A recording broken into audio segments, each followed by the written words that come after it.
Barack Obama was born in Honolulu, Hawaii. His mother was Ann Dunham. She was from Kansas. She died because of cancer. His father was Barack Obama Sr. He was from Kenya, and he died in a motorcycle accident. His parents got divorced when he was 3. He spent most of his childhood in Hawaii and Illinois, but moved to Indonesia from age 6 to 10. He went to Occidental College but didn't finish. Instead, he finished Columbia University. He went to Harvard Law.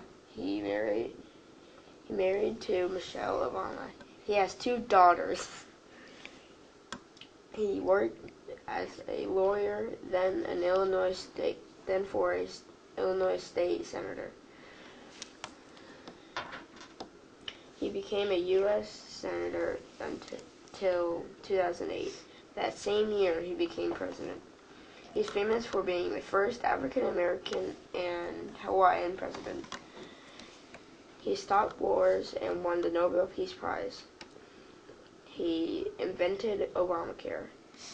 2 fun facts are he liked to play basketball. He doesn't like ice cream.